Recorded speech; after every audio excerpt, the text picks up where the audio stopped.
Hi, hello, good morning, everybody, my dear competitive aspirants. This is G. Sangam Naidu from Sri Sri Vijayanagaram. త్వరలో SI constable special batch 7వ తేదీ next month 7వ తేదీన start అవబోతుంది. అలాగే అదే నెలలో 22వ తేదీన RRB group D SSC GD constable all competitive both media English and Telugu medium start అవబోతుంది. మన విజయనగరంలో Sri Sri institute offline online comments few మంత్స్లో ఆన్లైన్ కోడ్ను యాప్ మొత్తం అన్ని క్లాసులు కూడా ప్రొవైడ్ చేయబడతాయి. సో ఇంట్రెస్ట్ ఉన్న వాళ్ళు పర్చేస్ చేసుకోవచ్చు. సో ఈరోజు మనం ఓకే సో గత వీడియోలో ప్రీవియస్ పేపర్ని ఎక్స్ప్లెయిన్ చేస్తాం. నిన్న జరిగిన ఎగ్జామ్లో కానిస్టేబుల్లో బయాలజీ ప్రతి కాంపిటేటివ్ కూడా ఉన్న బయాలజీ నాకు తెలిసి 15 to 20 బిట్స్. ఈ ఎగ్జామ్లో 15 బిట్స్ బయాలజీ ఇచ్చున్నాడు. డియర్ కాంపిటేటివ్ ఆస్పిరెంట్స్, నేను ఒక మాట చెప్తాను వినండి. ఒకప్పుడు ఎగ్జామ్స్ వేరు, ఇప్పుడు ఎగ్జామ్స్ వేరు. 10th class book 8th 9th అనేది కాకుండా concept. For example plant physiology చదివాం అనుకోండి, ప్లాంట్ ఫిజియాలజీలో అది 6th ఉందా 10th ఉందా ఇంటర్లో ఉందా అని అడగట్లేదు. సో ఆ కాన్సెప్ట్ మీద బిట్స్ అనేది అడుగుతున్నాడు. అప్లికేషన్ టైప్లో సెల్ బయాలజీ కానీ, ప్లాంట్ ఫిజియాలజీ, యానిమల్ ఫిజియాలజీ కానీ, లేదా జెనెటిక్స్ కానీ. సో దీంట్లో ఆ కాన్సెప్ట్ అది ఏ క్లాస్ ఉందో మనకు అనవసరం. ఆ కాన్సెప్ట్ మీద సంపూర్ణ అవగాహన ఉంటే మాత్రం ఎలాంటి బిట్ అయినా మనం చేయడానికి అవకాశాలు ఉన్నాయి. ఓకే, సో ఈ బిట్ మనం చూద్దాం. ఒకసారి చూడండి. So observe the following question and substituted P with suitable alternative given below. Glucose glyceraldehyde 3-phosphate, P phosphoenol pyruvic acid. చూడండి ఇక్కడ అప్లికేషన్లు ఇచ్చాడు. ఈ క్రింది సమీకరణాన్ని గమనించి P స్థానంలో సరిపోయే సరైన ప్రత్యామ్నాయాన్ని గుర్తించండి అన్నాడు. గ్లూకోజ్ గ్లిజరాల్డిహైడ్ 3-phosphate, P స్థానాన్ని గుర్తించమన్నాడు. ఫాస్ఫోఈనాల్ పైరువిక్ యాసిడ్, పెప్ అన్నమాట, ఫాస్ఫోఈనాల్ పైరువిక్ యాసిడ్. ఈ రెండింటికి మధ్యలో P అనేదాన్ని గుర్తించమన్నాడు. సో ఆ ఆప్షన్ ఏమి ఇచ్చాడు? 3-phosphoglyceric acid, pyruvic acid, 6-phosphoglyceric acid, phosphoglyceric acid, ఇవి ఇచ్చాడు ఆన్సర్. డేర్ స్టూడెంట్స్ ఏం లేదు, ఇది ప్లాంట్ ఫిజియాలజీలో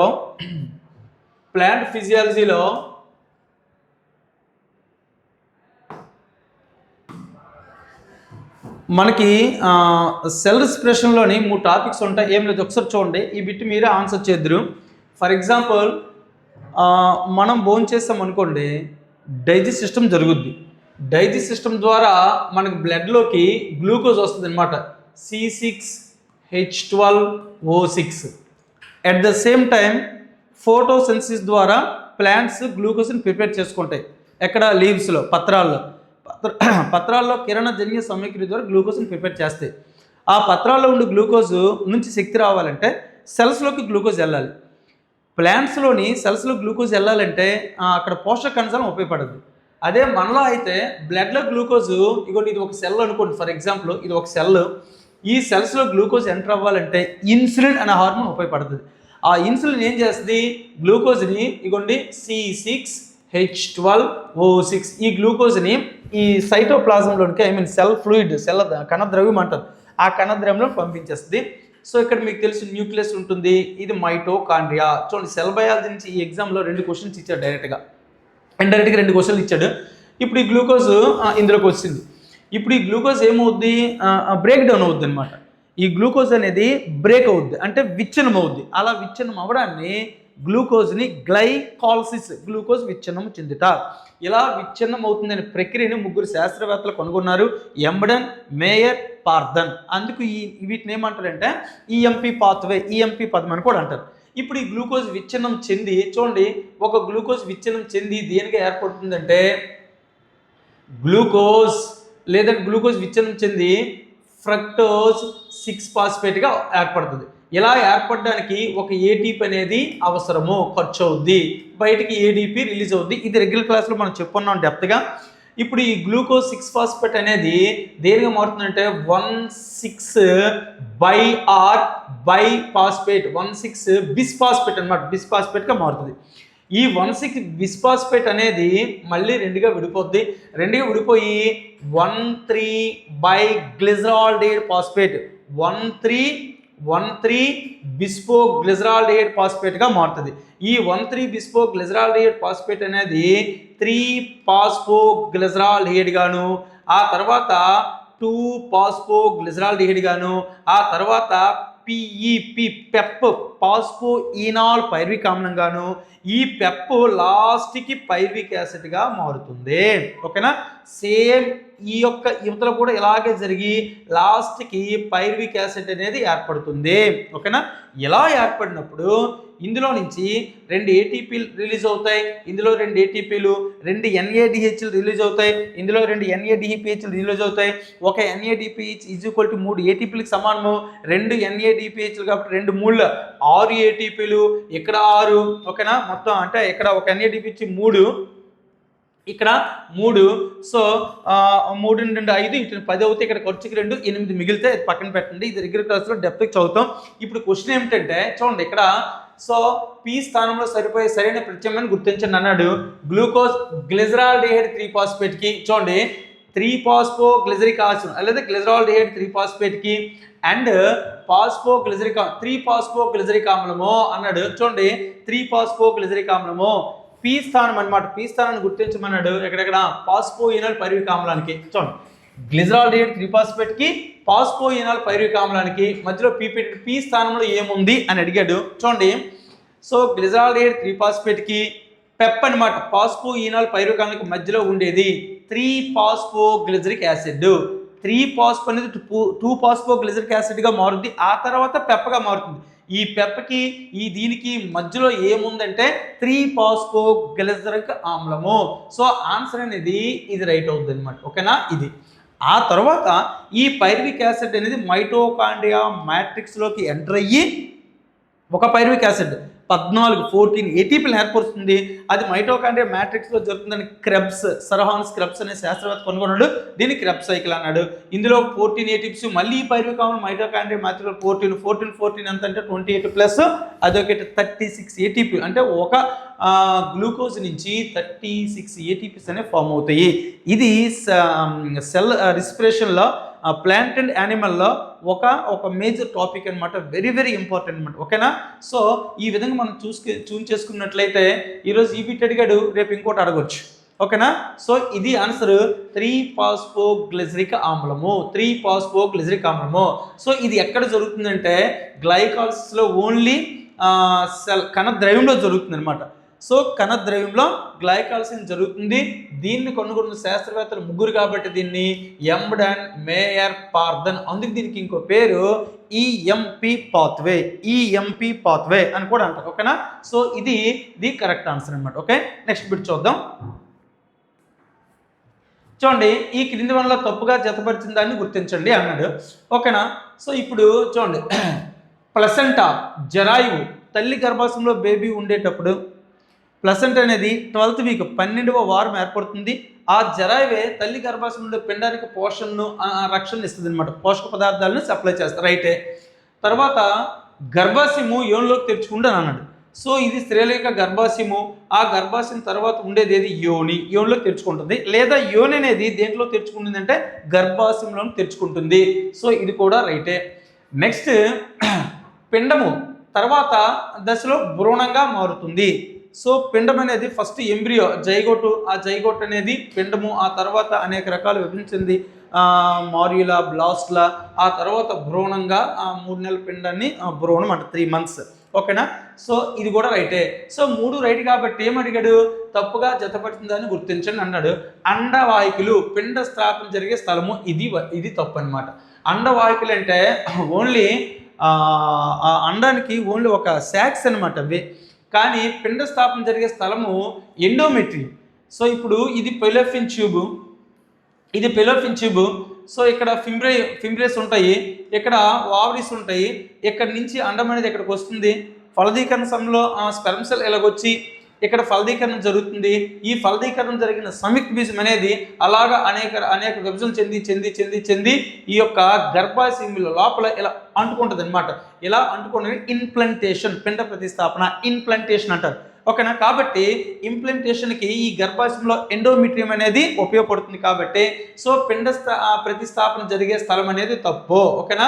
సో అందుకు తప్పుగా ఆన్సర్ గుర్తించమన్నాడు. కాబట్టి ఈ క్వశ్చన్కి ఇది రైట్ ఆన్సర్. ఓకేనా. సో ఇది మేల్ ఆర్ ఫిమేల్ రిపోర్ట్ సిస్టంలో, ఫిమేల్ రిపోర్ట్ సిస్టంలో ఒక భాగం అనమాట. ఓకేనా. నెక్స్ట్ చూడండి, ఇక్కడ మ్యాచ్ ద ఫాలోయింగ్ అన్నాడు. జాయింట్స్ ఈ క్రింది వాళ్ళని జతపరిచిన అన్నాడు. Hinge joint, ball and socket joint, pivot joint, fixed joint అనమాట. ఓకే. సో మనకి కీళ్ళు అనేవి 4 రకాలు ఉన్నాయి. యాక్చువల్ ఇది స్కెలిటల్ సిస్టంలో ఒక టాపిక్ అనమాట, skeletal system. So total bones ఎన్ని అంటే మనిషిలో, మన మానవ యొక్క శరీరంలో how many number of bones అంటే మాత్రం ఓకే 206 ఉంటాయి అనమాట. 206. సో అందులో 2 రకాల యాక్సిలరీ బోన్స్ అని లేదా అపెండిక్యులర్ బోన్స్ అని 2 విధాలుగా డివైడ్ చేస్తాం. ఇది డెప్త్ రెగ్యులర్లో చెప్తాము. ఆ బోన్స్లో ఒకనొక టైప్ ఇది అడిగాడు మనకి, జాయింట్స్ అడిగాడు అనమాట, కీళ్ళు. ఈ జాయింట్లో చూడండి సింపుల్గా మడత బొందు కీలు. చూడండి మడత బొందు కీలు, హింగ్ జాయింట్ అనమాట. మడత బొందు కీలు, మోచేయి మోకాలు, మోచేయి మోకాలు, మడత బిందు కీలు ఒకటి ఇచ్చాడు, మోచేయి మోకాలు. సో ఇదనమాట. అలాగే బంతి గిన్నె కీలు, సింపుల్గా బంతి దీంతో నిశ్చితం కాబట్టి బంతి గిన్నె కీలు, ఓన్లీ భుజకీలు. సో నెంబరు 3 అనమాట. అలాగే బొంగరపు కీలు, బొంగరపు కీలు ఎక్కడ ఉంటుంది, బొంగరం సో ఇలా తిరుగుతుంది మెడ దగ్గర అనమాట, ఓన్లీ ఇది బొంగరపు కీలు. సో కదలని కీలు, ఓన్లీ ఫిక్స్డ్ జాయింట్ ఎక్కడంటే ఓన్లీ పుర్రులో ఉంటుంది అనమాట, స్కల్. ఈ స్కల్లో ఉండేది కదలని కీలు అన్నాడు. సో పుర్రులో ఉంటుంది. సో కాబట్టి ఇది 1, సో ఇది 4 అనమాట. ద కరెక్ట్ ఆన్సర్ ఇక్కడ చూసుకోండి, A2 ఎక్కడ, A2 B3, A2 B3, C4 D1 అనమాట. సో ఇది కరెక్ట్ ఆన్సర్. ఇది స్కెలిటల్ సిస్టంలో, హ్యూమన్ స్కెలిటల్ సిస్టంలో అపెండిక్స్ బోన్స్ అని, యాక్సిలరీ బోన్స్ అని ఇలా ఉంటుంది. అలాగే తలలో 22 బోన్స్ ఉంటాయి. అలాగే స్టెర్నం ఒక ఎముక ఉంటుంది. ప్రక్టమ్కి 12 24. అలాగే చేతిలో 30 ఎముకలు ఉంటాయి. అలాగే ఆ 30లో మళ్ళీ ఈ వేల్లో ఉంటాయి అనమాట. అందులో 14 ఎముకలు ఫెలంజిస్ అంటారు. అలాగే కాళ్ళు 30 ఇలాగ మొత్తం 206 బోన్స్ ఉంటాయి. అదే చిన్నపిల్లలు అయితే మాత్రం 300 అప్రాక్సిమేట్లీ 300 బోన్స్ ఉంటాయి అనమాట. ఓకేనా. సో ఇది జాయింట్లో ఒక బిట్ అనమాట. ఓకేనా. ఈ విధంగా చూన్ చేసుకుంటే చాలా ఈజీగా ఉంటుంది. సో ఇందులో మడత బొందు కీలు, సో మడత బొందు మన డోర్స్ ఉంటుంది, ఆ విధంగా గుర్తుపెట్టుకోవాలి. సో బంతి గిన్నె కీలు, ఇలాగ బాల్ వేస్తాం కదా, ఇలా బాల్ వేసినప్పుడు ఇది భుజ ఎముక అనమాట, ఇది బంతి గిన్నె కీలు. సో అలాగే బొంగరపు కీలు, ఇది బొంగరపు కీలు అనమాట. ఓకేనా. ఈ విధంగా మనం గుర్తుపెట్టుకుంటే ఈజీగా మనం ఆన్సర్ చేయొచ్చు. నెక్స్ట్, ఈ క్రింది వాటిలో సరిగా జతపరచబడిన జతను కనుగొని అన్నాడు. చాలా ఇంపార్టెంట్. చూడండి ఇది కూడా సెల్ బయాలజీలో. సో మునుపటికి ఒక బిట్ వచ్చింది సెల్ బయాలజీలో. ఇందులో చూడండి, అంతర్జీవ ద్రవ్యజాలము, సేంద్రియ పదార్థాలు విచ్ఛిన్నమన్నాడు. సో సరిగా జతపరచబడినది అన్నాడు. సో ఇది తప్పు. సో ఎండోప్లాజ్మిక్ రెటిక్యులం, ఇది సెల్ అనుకోండి, ఇది సెల్. సో ఇది న్యూక్లియస్. సో ఎండోప్లాజ్మిక్ రెటిక్యులం ఈ విధంగా ఉంటుంది. ఓకేనా. ఈ ఎండోప్లాజ్మిక్ రెటిక్యులం అనేది ఈఆర్ మళ్ళీ ఇది 2 టైప్స్గా డివైడ్ చేస్తాము. ఓకేనా. Rough endoplasmic reticulum and smooth endoplasmic reticulum. Rough అంటే ribosomal endoplasmic reticulum, only the synthesis of ప్రోటీన్ల సంశ్లేషణకు ఉపయోగపడుతుంది. ఇది క్రొవ్వుల సంశ్లేషణకు ఉపయోగపడుతుంది. కానీ ఇక్కడ ఏమి ఇచ్చాడు, సేంద్రియ పదార్థాలు విచ్ఛిన్నం అన్నాడు. నెక్స్ట్, లైసోజోమ్లో సరళ చక్కెరలు నుండి సంక్లిష్ట చక్కెరలు, ఇది కూడా తప్పే. సో గాల్జీ కాంప్లెక్స్ విష పదార్థాలు, ఇది కూడా తప్పే. విష పదార్థాలు అని ఔషధాలు అనేసరికి లైసోజోమ్స్ అనమాట. ఓకేనా. సో ఇక్కడ వృక్ష కణానికి స్ఫీతిని అండ్ దృఢత్వాన్ని ఇస్తాయి. ఇది రైట్ ఆన్సర్ అనమాట. ఓకే, ఇది రైట్ ఆన్సర్. కాకపోతే ఆన్సర్ అనేది వ్యాక్యూల్. ఓకేనా. ఎందుకంటే వృక్ష కణాల్లో గుండ్రటి నిర్మాణాలు ఉంటాయి. ఇవి వాటర్ని లాక్కుంటాయి, స్ఫీతం చెందుతాయి. సో అలాగే ఈ వృక్ష కణానికి ఒక దృఢత్వాన్ని కూడా ఈ యొక్క వ్యాక్యూల్ అనేసి రిక్తికులు అంటారు అనమాట. ఈ రిక్తికులు వాటర్ తీసుకుని దీన్ని టోనోప్లాస్ట్ టోనోప్లాస్ట్ అన్నది ఏదైనా ఒక ఈ కణ భాగానికి కానీ కేంద్ర భాగానికి అంటుకుంటుంది అని టోనోప్లాస్ట్ అంటారు. ఓకే, ఈ రిక్తికలో రిక్తిక రసం ఉంటుంది. వృక్ష కణాల యొక్క ప్రత్యేకత. ఓకేనా, అలాగే యానిమల్ సెల్స్లో మాత్రం ద ఆబ్సెంటిస్ ఆఫ్ వ్యాక్యూల్ రిక్తికలు అనేవి ఉండవు. అలాగే అమీబాలు ఉందనుకోండి, అమీబాలు రిక్తికలు ఏం చేస్తాయి అంటే ద్రవాభిసంక్రాంతికి ఉపయోగపడతాయి అనమాట. ఓకే, సో ఇవి కరెక్ట్ ఆన్సర్ ఏదంటే సో ఆన్సర్ 2 అనమాట. ఓకేనా, నెక్స్ట్ ఓకే, కిరణజన్య సమీకరణ ప్రక్రియ కావాల్సినవి ఇవి అని అడిగాడు. ఇది చాలా ఈజీ క్వశ్చన్. సో చూడండి, ఒక కుండీలో మొక్క లేదా ఆకుపచ్చని మొక్కలు, ఇది ప్లాంట్ లీఫ్ అనుకోండి. ఇది ఆహార పదార్థాన్ని తయారు చేయాలంటే చూడండి, వాతావరణంలో గల CO2ని తన పత్రరంధ్రాల ద్వారా, స్టొమేటా అనబడే పత్రరంధ్రాల ద్వారా తీసుకుంటుంది. అలాగే కుండీలో లేదా నేలలో ఉండే నీటిని తీసుకుంటుంది. అలాగే సూర్యకాంతి ఒక వనరుగా ఫోటాన్ల రూపంలో ఉండే క్వాంటమ్ అనే శక్తిని తీసుకొని, సో పత్రాలు ఆకుపచ్చగా ఉండడానికి కారణం ఏంటంటే క్లోరోఫ్లాస్ట్లు ఉంటాయి. క్లోరోఫ్లాస్ట్లో క్లోరోఫిల్ పత్రహరితము అనేది ఉంటుంది.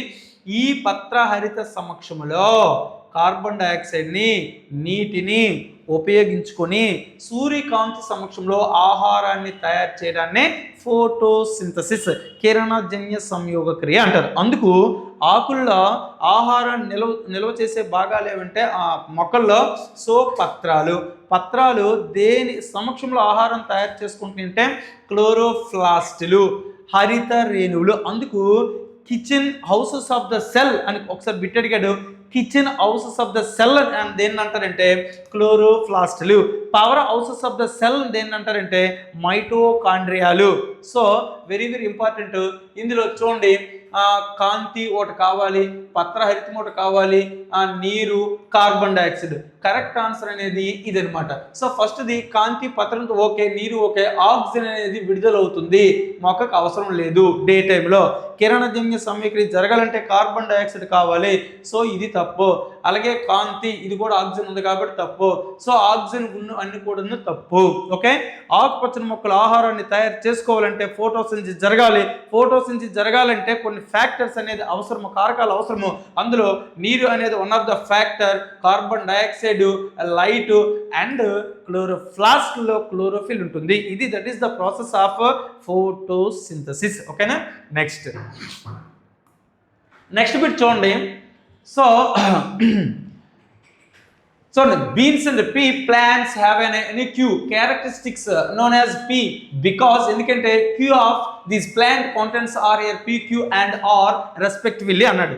అంటే తెలుసుకోండి, చిక్కుడు మరియు బఠానీ మొక్కలు P అనే ప్రత్యేక లక్షణాన్ని కలిగి ఉన్నాయి. చూడండి, చాలా ఇంపార్టెంట్. ఎందుకంటే ఈ మొక్కల యొక్క క్యూఆర్ని కలిగి ఉంటుంది. ఇక్కడ PQ మరియు ఆర్లో వరుసగా అన్నాడు. చూడండి, ముందు చిక్కుడు మరియు బఠానీ మొక్కలు P అనే ప్రత్యేక లక్షణం. ఫస్ట్ ఆ రెండు దేని లక్షణాన్ని కలిగి ఉన్నాయి. అది చిక్కుడు బఠానీ. చూడండి, చిక్కుడు కానీ బఠానీ కానీ, కందులు ఖజానా కానీ, అలాగే మినుములు ఫేసియల్స్ మంగో కానీ, సో ఇవన్నీ కూడా పప్పు ధాన్యాలకు సంబంధించినవి అనమాట. సో ఈ మొక్కలన్నీ కూడా దేనికి చెందుతాయి అంటే ఫాబేసి ఆర్ లెగ్యూమినేసి అనే కుటుంబానికి చెందిన మొక్కలు. సో వీటి యొక్క ప్రత్యేక క్యారెక్టర్ ఏంటి తెలుసా? Nitrogen fixation. అంటే ఏంటి తెలుసా? నత్రజని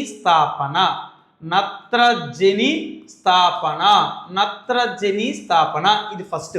వాడేమడిగాడు? చిక్కుడు మరియు బఠానీ P అనే ప్రత్యేక లక్షణాన్ని కలిగి ఉంటాయి. అంటే నత్రజని స్థాపనని మొట్టమొదటి కలిగి ఉంటాయి. ఓకే, సో ఎందుకంటే అన్నాడు ఈ మొక్కల యొక్క క్యూఆర్ని కలిగి ఉంటుంది అన్నాడు. క్యూఆర్ అంటే మనం చూడాలి. ఫర్ ఎగ్జాంపుల్ చిక్కుడు లేదా బఠానీ, చిక్కుడు తీసుకుందాం అనుకోండి. చిక్కుడు యొక్క మొక్క తాలూకా వేర్లు ఇవి. చూడండి, ఈ వేర్లు, ఈ మొక్క తాలూకా వేర్ల యొక్క మీద వేరు బొడుపులు ఉంటాయి అన్నమాట. వేరు బొడుపులు రూట్ నోడ్స్ అంటాం. ఈ వేరు బొడుపుల్లో ఒకానొక బ్యాక్టీరియా నివసిస్తుంది. ఆ బ్యాక్టీరియా పేరు rhizobium leguminosarum. Rhizobium leguminosarum is one of the bacteria. Okay, next ఇది ప్లాంట్ జాతికి చెందుతుంది. సో ఈ రైజోబియం ఏం చేస్తుంది, నేలలో ఉండే నత్రజని దీనికి ఇస్తే అది కొంత ఫుడ్ మెటీరియల్ తయారు చేస్తుంది. రైజోబియం కూడా పాజిటివ్ ప్లస్ ఏ లాభము, the profit of one of the bacteria rhizobium. At the same time so the plant is profit, రెండు లాభం పొందుతున్నాయి కాబట్టి ఇది పరస్పర సహజీవనానికి చక్కటి ఉదాహరణ. సో ఇప్పుడు ఏమవుద్ది, ఫస్ట్ తెలిసిపోయింది నత్రజని స్థాపన. ఫస్ట్ ఎక్కడ ఉంది చూసుకోండి, నత్రజని స్థాపన ఉంది. క్యూ అని అడిగాడు, వేరు బుడిపలు క్యూ అండ్ ఆ రైజోబియం అనే బ్యాక్టీరియా ఉంది కాబట్టి రైట్ ఆన్సర్ ఏదవుద్దంటే 2 అవుద్ది. సో ఇక్కడ ఏంటి తెలుసా, ఒక మన బయాలజీ కాంపిటేటివ్లో చిన్న టాపిక్ ఉంది. సో దాన్ని సింబయాసిస్ అంటాం. సింబయాసిస్ అంటే కలిసి జీవించడము, సహజీవనం తెలుగులో. చూడండి, సింబయాసిస్ ఏదైనా వివిధ రకాల జాతులకు చెందిన 2 జీవులు కలిసి జీవించడాన్ని సింబయాసిస్. సేమ్ స్పీసీస్ కాదు, different species, both different species కలిసి జీవించడం సింబయాసిస్ అంటారు. ఈ సింబయాసిస్లో డిఫరెంట్ స్పీసీస్గా లాభ నష్టాలు జరగచ్చు. సో ఒకదానికి లాభం జరుగుతుంది, ఇంకో దానికి లాభము. కొన్నిటికి లాభం జరిగి ఇంకో దానికి లాభం ఉండదు, నష్టం ఉండదు. కొన్నిటికి లాభం జరిగి ఇంకో జీవికి నష్టం జరిగితే దీన్ని బట్టి 3 రకాలు. సో దాన్ని ఏమంటారంటే రెండిట్లో లాభం జరిగితే పరస్పర సహజీవనం అంటారు. దీన్ని ముటాలిజం అంటారు. సో ప్లస్ మైనస్ ఒకదానికి లాభం జరిగి రెండో దానికి లాభం ఉండదు, నష్టం జరగదు. దాన్ని పరస్పర సహభోజకత్వము.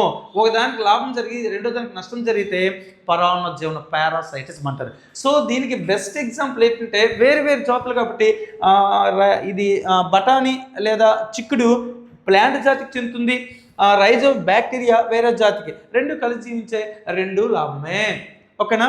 అలాగే దీనికి బోల్డ్ ఎగ్జామ్స్ ఉన్నాయి, దాన్ని మనం రెగ్యులర్ క్లాస్ చెప్పుకున్నాము, వీడియోలో డౌన్లోడ్ చేస్తున్నాము.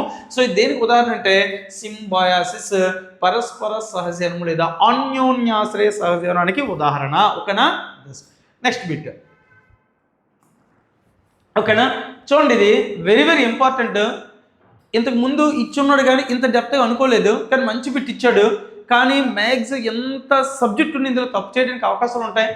ఏబిఓ రక్త వర్గాల వ్యవస్థ ప్రకారం, so as per ABO blood grouping system, the blood group of father is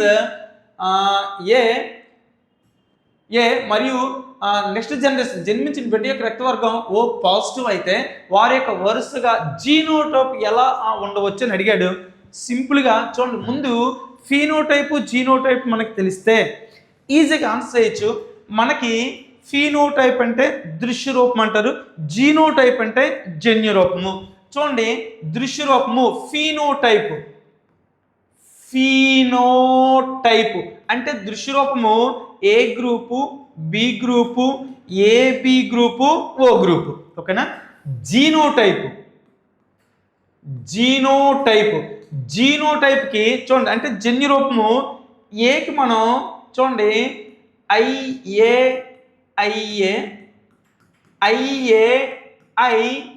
small I తీసుకుంటాం. యాక్చువల్గా ఐఓ అని పాత బుక్స్లో ఇచ్చినాడు. స్మాల్ ఐ తీసుకున్న ఒకటే, ఓ తీసుకున్న ఒకటే, గుర్తుపెట్టుకోండి. అలాగే బికి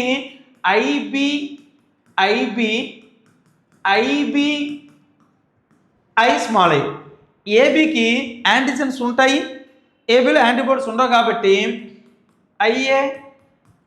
ఐబి. సో ఓకి దీనికి యాంటీజెన్స్ ఉండవు, యాంటీబాడీస్ ఉంటాయి కాబట్టి రెగ్యులర్ కలిసి చెప్పుకున్నాం. So capital I small I and I small I.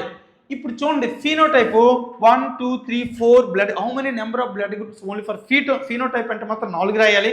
How many number of blood groups in genotype అంటే మాత్రం సో 1 2 3 4 5 6 రాయాలన్నమాట.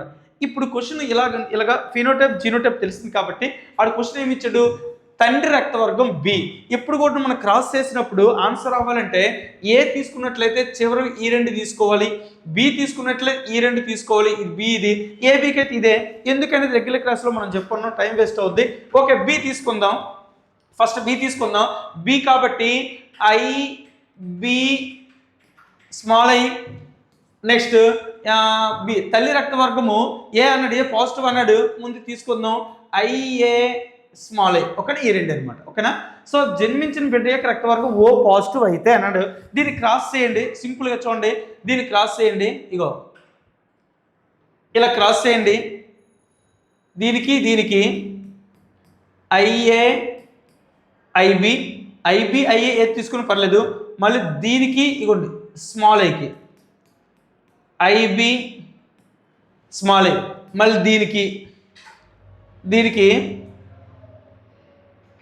దీనికి దీనికి అనమాట ఐబి తో ప్రశ్న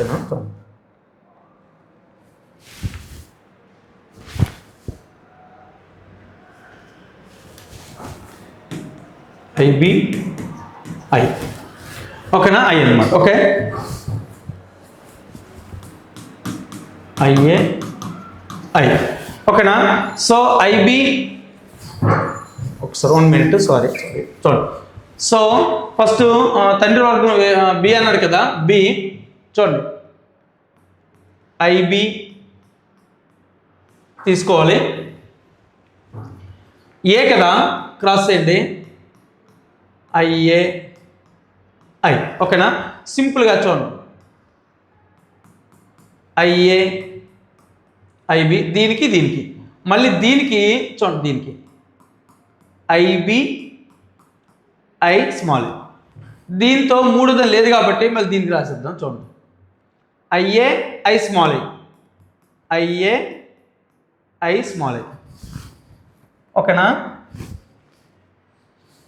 నెక్స్ట్ దీనికి మళ్ళీ చివరి దానికి I small I, I small I. ఓకేనా, చూడండి ఇప్పుడు ఐఏ ఐబి అంటే ఏ గ్రూప్ అవుద్ది, so AB group. IB I small I అంటే B group, IA I small I అంటే A group, I small I అంటే సో ఓ గ్రూపు. ఇక్కడ positive తీసుకొని అనుకోండి ఓ. ఇప్పుడు క్వశ్చన్ ఏమి అడిగాడు, బిడ్డ రక్తం ఓ పాజిటివ్ అయితే సో వారి యొక్క వరుస జీనోటైప్ గుర్తించండి అన్నాడు. ఏబి బిఏ ఎక్కడ గుర్తించుకోండి, ఇందులో ఉంది చూడండి. సో ఐఏ ఐబి ఎక్కడ ఉంది చూడండి, IA IB next genotype IA IB next IAI O positive అన్నాడు కాబట్టి ఈ 3 అనమాట. సి అనేది ఆన్సర్ అవుద్ది. సో ఎందుకంటే బి గ్రూప్ వచ్చింది, ఏ గ్రూప్ వచ్చింది, ఏబి గ్రూప్, ఓ వచ్చింది బట్ ఓ ఇందులో ఆన్సర్ ఇచ్చింది అనమాట. ఈ విధంగా మనం బ్లడ్ గ్రూప్స్ నుంచి ఆన్సర్ చేయొచ్చు. ఓకేనా, నెక్స్ట్ చూడండి ఈ క్రింద హార్మోన్లను వాటి సంబంధిత వాయువులతో జతపరచండి అన్నాడు. సింపుల్గా మీకు ఆల్రెడీ ఇది హార్మోన్స్ కెమికల్ కంట్రోల్ అండ్ కోఆర్డినేషన్లో వెరీ వెరీ ఇంపార్టెంట్ బిట్ ఇది. Insulin, diabetes mellitus, so 5th అనమాట. తర్వాత థైరాక్సిన్, గైటర్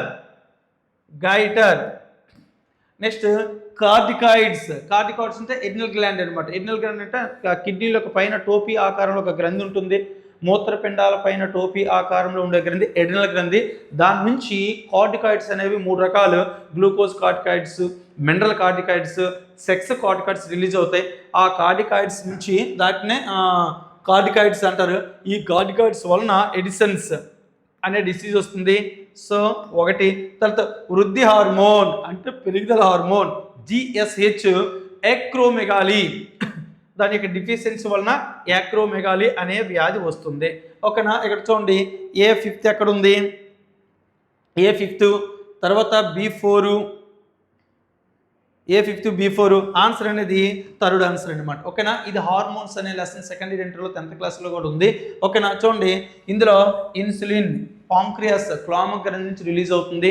ఈ ఇన్సులిన్ బ్లడ్లోకి వెళ్ళి ఇందాక చెప్పాం మనం తినే ఆహార పదార్థాన్ని గ్లూకోజ్ని కణంలో పంపిస్తుంది ఇన్సులిన్. ఒకవేళ ఇన్సులిన్ కానీ లేకపోతే the disorders of insulin in human blood. So insulin లేకపోతే బ్లడ్లో ఉండే గ్లూకోజ్ బ్లడ్లోనే ఉండిపోతుంది, సో ఆ సెల్స్లోకి వెళ్ళదు.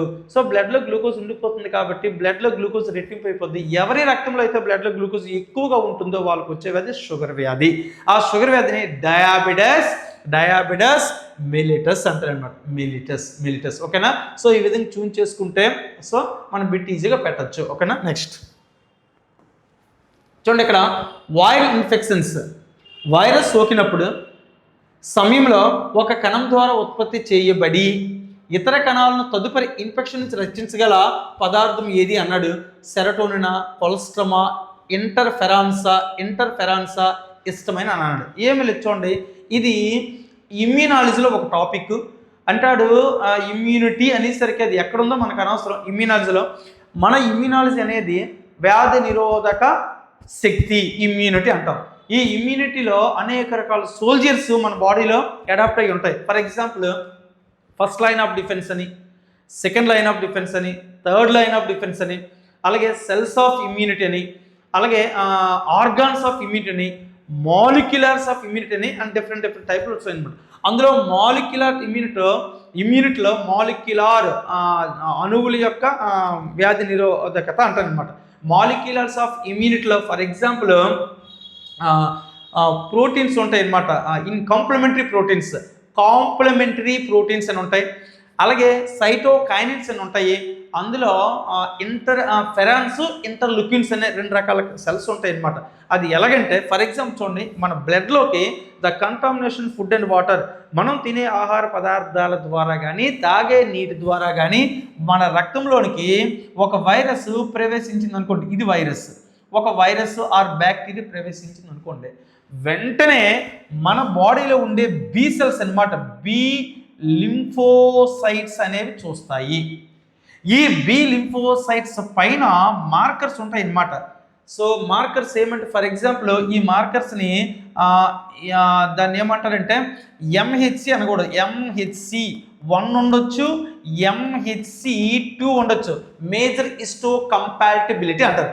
మేజర్ హిస్టో కంపాటిబిలిటీ ఇదేం చేస్తుంది, ఈ బి లింఫోసైట్ ఈ వైరస్ లోపలికి తీసుకుంటుంది. ఇగో లోపల తీసుకొని ముక్కలుగా దాన్ని చేస్తుంది అనమాట.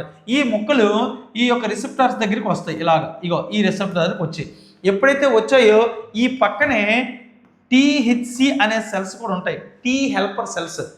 అవి ఏం చేస్తాయి తెలుసా, వెంటనే కొన్ని రకాల అణువుల్ని మనకి రిలీజ్ చేస్తాయి. వీటిని ఏమంటారంటే ఇంటర్లుకిన్స్ అని, ఇంటర్ఫెరాన్స్ అని అంటారు. ఇంటర్లుకిన్స్, ఇంటర్ఫెరాన్స్ అనమాట. ఈ ఫెరాన్స్ ఎప్పుడైతే రిలీజ్ అయ్యాయో వెంటనే బి లింఫోసైట్ 2 రకాలుగా విడిపోద్ది. ఆ 2 రకాల ఫస్ట్ వన్ ఏంటి తెలుసా, ప్లాస్మా సెల్స్ గాను, మెమొరీ సెల్స్ గాను. ఇప్పుడు ఏమవుద్ది, ఈ ప్లాస్మా సెల్స్ ఈ వైరస్, ఈ ముక్కలుగా ఉండే వైరస్ మొత్తం స్మాష్ చేస్తుంది. ఇలాంటి వైరస్ ఇన్ ఫ్యూచర్లో మనకు కానీ అటాచ్డ్ అయినట్లయితే ఫర్ ఎగ్జాంపుల్ చికెన్ పాక్స్ కానీ, ఆట్లమ్మ, గవదబి ఇవన్నీ అలాంటి వైరస్ మనకి లోపలికి వెళ్ళినప్పుడు ఈ మెమరీ సెల్సే మనకు తెలియకుండా సంహరిస్తాయి. ఓకే, ఇకపోతే ఈ ఇంటర్ఫెరాన్స్ ఏం చేస్తాయి అంటే పక్క కణానికి వ్యాధి రాకుండా, ప్రక్క కణానికి ఆ వ్యాధి లక్షణాలు సోకకుండా సో రక్షించడానికి ఈ మాలిక్యులర్స్ ఆఫ్ ఇమ్యూనిటీ ఇంటర్ఫెరెన్స్ అని ఉపయోగపడతాయి. ఇలాంటి ఇంటర్ఫెరెన్స్ మళ్ళీ ఆల్ఫా, బీటా, గామా అనే రకాలుగా విభజించాడు. ఇందులో ఆర్డిఎన్ఏ మీకు ఐడియా ఉంటుంది. ఆర్డిఎన్ఏ అంటే రీకాంబినెంట్ డిఎన్ఏ, పునఃసంయోజిత డిఎన్ఏ అని అంటారు. అలాంటి డిఎన్ఏ టెక్నాలజీని ఉపయోగించి బయోటెక్నాలజీలో ఈ యొక్క ఇంటర్ఫెరాన్స్లో ఒక రకమైన గామా ఇంటర్ఫెరెన్స్ని మనం ఈరోజు ప్రిపేర్ చేస్తున్నాము. ఓకేనా, ఇందులో చూడండి, సో సెరోటోనిన్ అనేది బేసోఫిల్స్ రిలీజ్ చేస్తాయి. సో మనకి బ్లడ్ అనేది సర్క్యులేషన్ అవ్వాలంటే బ్లడ్ వ్యాజిల్ అనేది ఎప్పుడు కూడా ఇలా పొంగి ఉండాలన్నమాట. రక్తనాళం అలా రక్తనాళము విస్ఫారం చెందడానికి సెరోటోనిన్ అనేది ఉపయోగపడుతుంది. సెరోటోనిన్ రిలీజ్ చేసిన ఎవరంటే బేసోఫిల్, తెల్ల రక్త కణాల ఒక రకం అనమాట.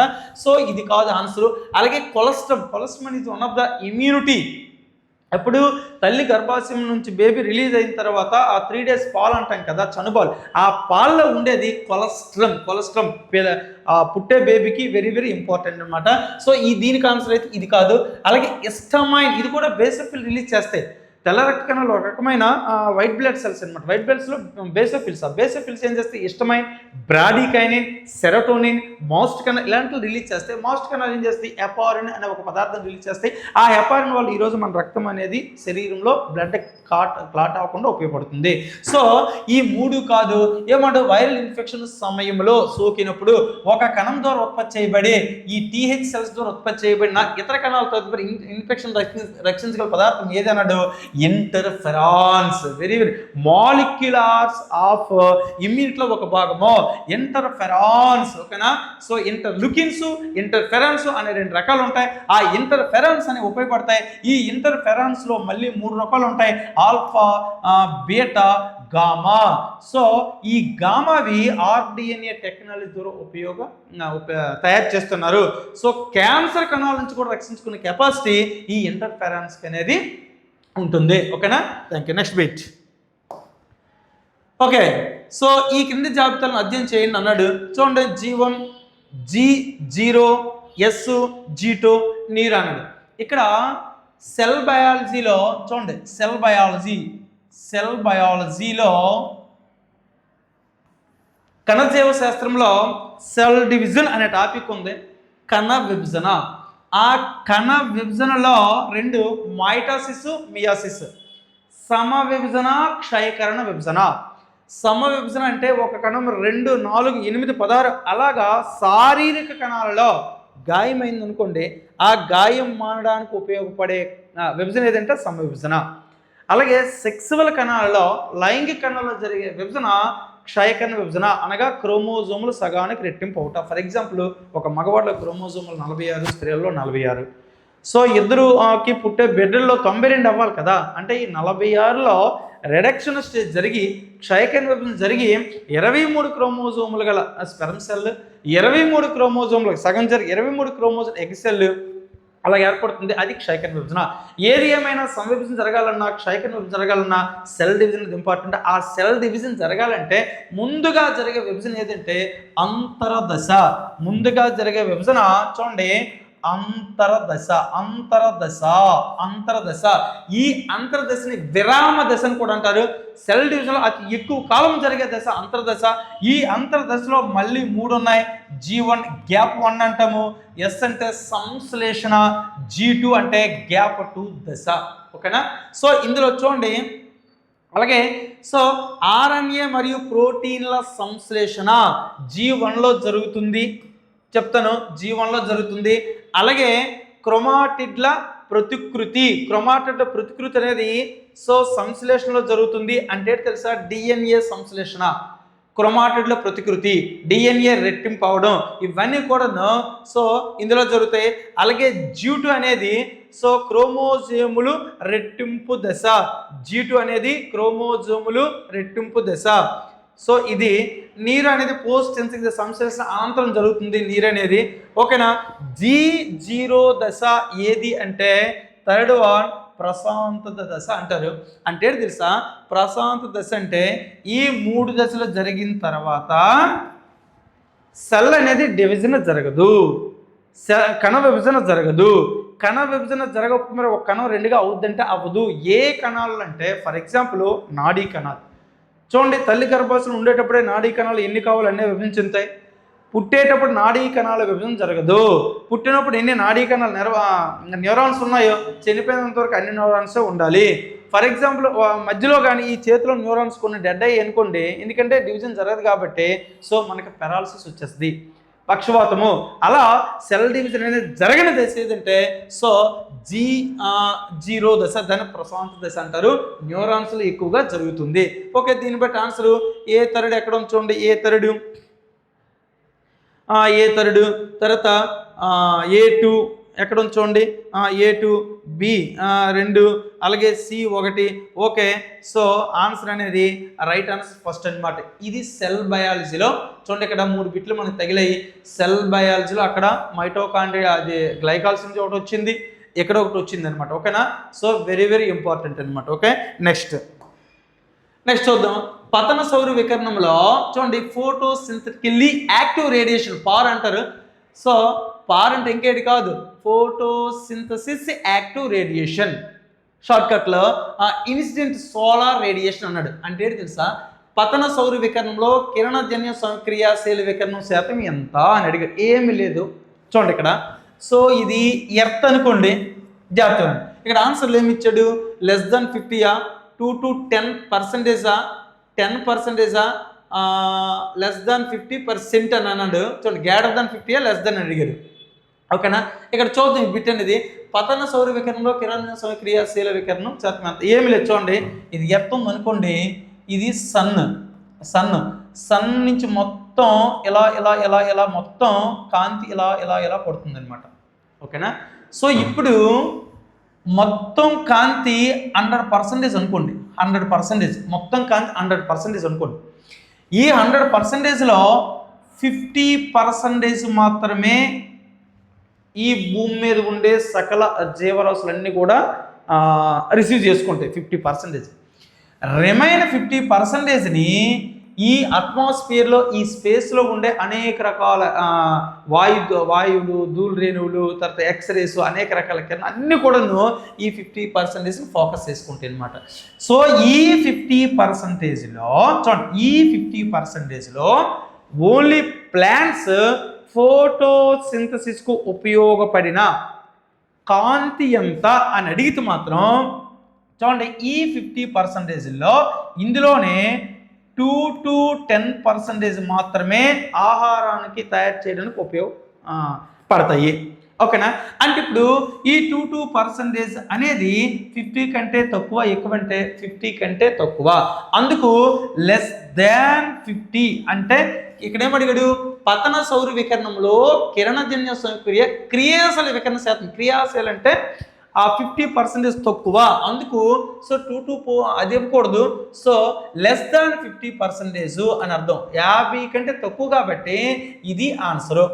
నిజానికి ఈ 50% దీన్ని కూడా ఏమంటారంటే VIBGYOR విబ్గయార్ ఆర్ విబ్జయర్ అంటారు. Violet, IndiGo, blue, green, yellow, orange ఎంత అంటే 400 నుంచి 700 nm నానోమ్స్ తరంగ దైర్ఘ్యం అనమాట. ఓకేనా. సో దీనినే మనం ఇండైరెక్ట్గా పార్ అంటారు, అంటే ఫోటోసిన్సిస్ యాక్టివ్ రేడియేషన్ అంటారు. ఓకేనా, ఫోటోసిన్సిస్ యాక్టివ్ రేడియేషన్. సో అలా 50%లో 2 to 10% ఆహారకు ఉపయోగపడతాయి అనమాట అందులో. సో అందుకు లెస్ దాన్ 50% దీని యొక్క కరెక్ట్ ఆన్సర్. ఓకేనా. సో ఇది ఎకాలజీ అండ్ ఎన్విరాన్మెంట్లో 10th క్లాస్లో ఉంది, ఇంటర్మీడియట్ ఫస్ట్ ఇయర్లో కూడా ఉంది. సో అది నెక్స్ట్ చూడండి, ఇది కూడా సెల్ బయాలజీలో ఒక బిట్ ఇచ్చాడు, చాలా ఇంపార్టెంట్. సో గరుక అంతర్జీవ ద్రవ్యజాలం, నునుపు అంతర్జీవజాలం, మైటోకాండ్రియా, గాల్జీ కాంప్లెక్స్. చూడండి, ఇప్పుడు ఇది సెల్ అనుకోండి, ఇది న్యూక్లియస్, ఇది ఎండోప్లాజ్మిక్ రెటిక్యులం అంటే ఇది అంతర్జీవ ద్రవ్యజాలం. సో అంతర్జీవ ద్రవ్యజాలం ఎండోప్లాజ్మిక్ రెటిక్యులం ఎవరు కనుగొన్నారంటే పోర్టర్ అనే శాస్త్రవేత్త మొట్టమొదటి గుర్తించాడు. ఈ ఈఆర్ అనేది 2 భాగాలు ఉంటుంది. ఎక్కడైతే గరుగ్గా ఇలా రైబోజోములు ఉన్నాయో దాన్ని రైబోజోమల్ ఎండోప్లాజ్మిక్ రెటిక్యులం అంటారు. ఎక్కడైతే స్మూత్గా ఉందో రైబోజోములు లేవో దాన్ని smooth endoplasmic reticulum. What is the function rough RER? ఈ గరుకు ఎండోప్లాజ్మిక్ రెటిక్యులం దేనికంటే రైబోజోములు ఎక్కడున్న ప్రోటీన్ సెన్సెస్ పెరియండి. ఓకేనా. నిజానికి రైబోజోములు ప్రోటీన్స్కి, రైబోజోములు దీని మీద ఉన్నాయి కాబట్టి ఇది ప్రోటీన్స్ సెన్సిస్కు ఉపయోగపడుతుంది. స్మూత్ అనేది లిపిడ్స్ సంశ్లేషణ, క్రొవ్వుల సంశ్లేషణ. ఇకపోతే మైటోకాండ్రియల్ మీకు తెలుసు, the power houses of the cell. Aerobic రెస్పిరేషన్లో, కణశ్వాసక్రియలో ఉపయోగపడినవి మైటోకాండ్రియాలు. గాల్జీ కాంప్లెక్స్ స్రావకాంగాలుగా పిలువబడతాయి. ఇక్కడ చూద్దాం, గరుక అంతర్జీవ ద్రవ్యజాలము ప్రోటీన్లో.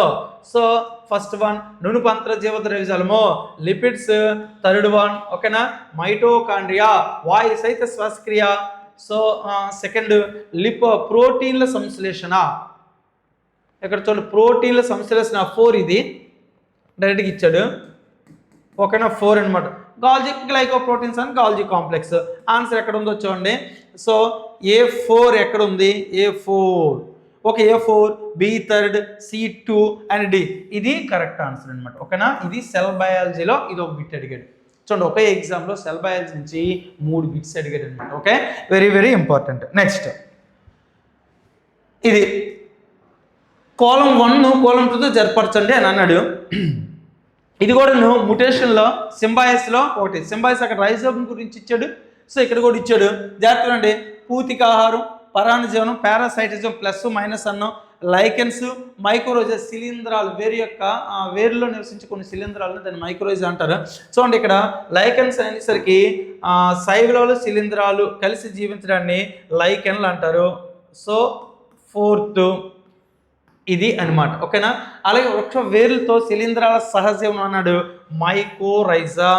ఇది డి ఆన్సర్. రెండు తెలిసిపోతే ఆటోమేటిక్గా ఆన్సర్ పెట్టవచ్చు. అలాగే పూతికాహార, చనిపోని సేంద్రియ పదార్థాలు విచ్ఛిన్నం చెందడాన్ని పూతికాహార అంటారనమాట. సో ఇది జరగకపోతే ఈ సృష్టిలో ఆ భూమే చాలదనమాట. ఒక్కొక్క కుక్క లేదా జీవి చనిపోయింది అనుకోండి, ఈ సూక్ష్మజీవులు ఈ యొక్క వైరస్ అన్ని కుళ్ళించేసి నేలలో కలిపి దాన్ని పూతికాహార అంటారు. కుళ్ళిపోయినట్లు చేస్తాయి అనమాట. ఓకేనా. సో ఇది 2 అనమాట. ఓకేనా. తర్వాత పరాన్న జీవి అంటే సజీవ మొక్కలు లేదా జంతువులపై జీవించడం. ఫర్ ఎగ్జాంపుల్ చూడండి ఎంటైమ్ హిస్టోలిటికా, మనకు ప్రేగులు నివసించి మనకు వ్యాధిని కలుగజేసి అది బ్రతుకుతుంది అనమాట. దాన్ని పరాన్న జీవనం అంటారు. ఓకేనా. లేదా ప్లాస్మోడియం మన యొక్క బ్లడ్లో ఉండి మనకు మలేరియాని కలుగు చేస్తుంది, దానికి లాభము మనకు నష్టము. ఇలాగా మొక్కలు కూడా ఉంది. ఓకేనా. సో సజీవ మొక్కలు లేదా జంతువులపై జీవించడాన్ని పారాసైటిజం, పరాన్న జీవనం అంటారు. So this one third. ఓకేనా. థర్డ్. సో ఏలో 2 చూడండి, ఏలో 2 ఎక్కడ ఉంది, ఏలో 2, బిలో 3 ఎక్కడ ఉంది చూడండి, ఏలో 2, బిలో 3, 4, 1. సో 4, 1 అనమాట. సో ఇది that is the correct answer అన్నాం, శిలీంధ్రాల సహజీవనము. ఓకే, మైక్రోరైజా ఇది కరెక్ట్ ఆన్సర్. ఓకేనా. సో ఇది నెక్స్ట్, జాతి ఉత్పత్తిలో క్రింది వాటిలో ఏది అత్యంత ముఖ్యమైనది అని అన్నాడు. ఇంతకీ భౌగోళిక ఏర్పాటు, ప్రత్యుత్పత్తి ఏర్పాటు, ఆవరణ సంబంధ ఏర్పాటు, ప్రవర్తన ఏర్పాటు. చూడండి ఇది జాతి ఉత్పత్తిలో అంటే తెలుసా? జాతి ఉత్పత్తి అంటే ఇంకేది కాదమ్మా, ఒకే జాతికి చెందిన కొన్ని జీవులు, ద సేమ్ స్పీసీస్, ఒకే జాతికి చెందిన కొన్ని జీవులు కొన్ని అవరోధాల వలన, అది నదులు పొంగవచ్చు, మైదానాలు విచ్ఛిన్నమవ్వచ్చు, లేదంటే కొండలు అనేవి చీలిపోవచ్చు. ప్రకృతిలో జీవ పరిణామ క్రమంలో ద బయో ఎవల్యూషన్, జీవ పరిణామ క్రమంలో, ఎవల్యూషన్ అంటే కొన్ని మిలియన్ సంవత్సరాల క్రితం నుంచి ఎవల్యూషన్ మార్పు అలాగొచ్చిందనమాట. సో ఎవల్యూషన్లో ఒకే జాతికి చెందిన జీవులు విడిపోయినప్పుడు, ఆ విడిపోయిన కొన్ని జీవులు కొన్ని తరాల తర్వాత ప్రత్యుత్పత్తి జరిపి కొత్త జీవి మనుగడకి ఏర్పడుతుంది అనమాట. సో ఆ కొత్త జీవులు విడిపోవడానికి అనేక రకాల కారణాలు కావచ్చు. ఫర్ ఎగ్జాంపుల్ ఆ విడిపోవడానికి 2 రకాలుగా మనం చెప్తాము. ఫ్రీ జైగోట్ బారియర్స్ అంటాము, పోస్ట్ జైగోట్ బారియర్స్ అంటారు. ఫ్రీ జైగోట్ బారియర్స్ అంటే ప్రత్యుత్పత్తికి ముందు అవరోధాలు, ప్రత్యుత్పత్తి తర్వాత అవరోధాలు. ప్రత్యుత్పత్తి కాని ముందు అవరోధాలు అంటే భౌగోళిక అవరోధాలు, తర్వాత ఏంటంటే హిమాలయాలు అవ్వచ్చు, లేదా నదులు సరస్సులు అవ్వచ్చు అనమాట. సో ఏదేమైనప్పటికీ ఒకే జాతికి చెందిన జీవులు విడిపోయినప్పుడు ఆ విడిపోయిన జాతి సో కొత్త తరం, దాని నుంచి కొత్త తరం ఏర్పడడాన్ని జాత్యంతర స్పీషియేషన్ అంటారు అనమాట. దీంట్లో కరెక్ట్కి ప్రత్యుత్పత్తి ఏర్పాటు, రీప్రొడక్టివ్ ఐసోలేషన్ అది. ఓకేనా.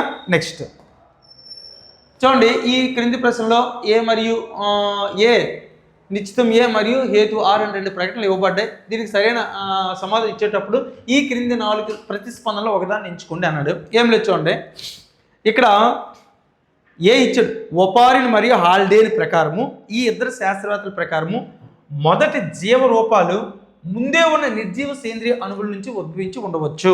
ఓకే, కరెక్టే. ఈరోజు మనం ప్రాణంతో ఉండే జీవి సైనో బ్యాక్టీరియా అవ్వచ్చు, లేదా డిఎన్ఏ, ఆర్ఎన్ఏ, న్యూక్లిక్ యాసిడ్స్ అవ్వచ్చు. ఇవన్నీ కూడా దానికి ముందు నిర్జీవ యొక్క అంశాల నుంచి, నిర్జీవ యొక్క అణువుల నుంచి ఉత్పత్తి అయినవే. ఎందుకంటే దానికి స్టాన్లీ మిల్లర్ అనే ప్రయోగం చేశారు. స్టాన్లీ మిల్లర్ అనే ప్రయోగం, అందులో ఒక ప్రయోగంలో కొద్ది క్లుప్తంగా రన్నింగ్ క్లాస్ మనం చెప్పాం. అది ఆరేటి వారి అభిప్రాయం ప్రకారము అకర్బన ఘటకాల నుండి వివిధ సేంద్రియ అణువులు ఏర్పడడం జరిగింది. అకర్బన ఘటకాలు అంటే కొన్ని రకాల కెమికల్స్ తీసుకున్నాడు. ఆ తర్వాత సేంద్రియ అణువులు అంటే మన న్యూక్లిక్ యాసిడ్స్ కానీ, నైట్రోజన్ కానీ ఇవన్నీ. సో ఫస్ట్ హైడ్రోజన్, ఇప్పుడంటే ఆక్సిజన్ వచ్చింది. ఆక్సిజన్ లేనప్పుడు భూమి ఏర్పడిన మొట్టమొదటి లేని వాయువు ఏదంటే O2, ఉన్న ఏదంటే హైడ్రోజన్. ఇదంతా స్టాన్లీ మిల్లర్ అనే ప్రయోగాల్లో చేశాడు. సో కాబట్టి సో వీళ్ళిద్దరిది రైటే. సో వాళ్ళ ప్రకారం, ఆ సైంటిస్టుల ప్రకారము సో అకర్బన ఘటకాల నుండి వివిధ సేంద్రియ అణువులు ఏర్పడటం జరిగింది. ఓకేనా, ఇది రైట్ ఆన్సర్. అందుకు so both A and R both A and R true, రెండు రైటే, and R is the correct explanation of A. So ఏకి ఆరు కరెక్ట్ ఎక్స్ప్లెనేషను, అందుకు ఆన్సర్ అనేది సో ఒకటోది కరెక్ట్. ఓకేనా. నెక్స్ట్ ఓకే, అయితే డియర్ స్టూడెంట్స్, నేను ఒకే ఒక మాట చెప్తున్నాను. మనం కాంపిటేటివ్గా ప్రిపేర్ అయినప్పుడు మాత్రం దయచేసి చెప్తున్నాను, సో ఒకప్పుడు మాత్రం ఈ బుక్ చదవాలి ఈ బుక్ చదవాలి అని కాదు. ఒక కాన్సెప్ట్ తీసుకోండి, ఆ కాన్సెప్ట్ అది ఏ క్లాస్లో ఉందో మనకు అనవసరం. ఆ కాన్సెప్ట్ అది ఇంటర్లో అవ్వచ్చు, డిగ్రీలో అవ్వచ్చు, 10th అవ్వచ్చు, ఆ కాన్సెప్ట్ మొత్తం అవగాహన చేసుకుంటే మనకి ఖచ్చితంగా బిట్ అనేది మనం ఆడు ఎలాంటి అప్లికేషన్ టైప్లు ఇచ్చినా చేయగలుగుతాము. ఫర్ ఎగ్జాంపుల్ ఈ పేపర్ చూడండి, సెల్ బయాలజీ 3 బిట్లు కనిపించాయి, ఎవల్యూషన్లో 2 బిట్లు కనిపించాయి, ఆ తర్వాత ఇది సింబాయస్లో 2 బిట్లు కనిపించాయి, ఫోటోసిన్సిస్లో 2 బిట్లు కనిపించాయి. ఇలాగనమాట ఇదంతా కూడా కాన్సెప్ట్ ఓరియంటేషన్. ఓకేనా. Thank you.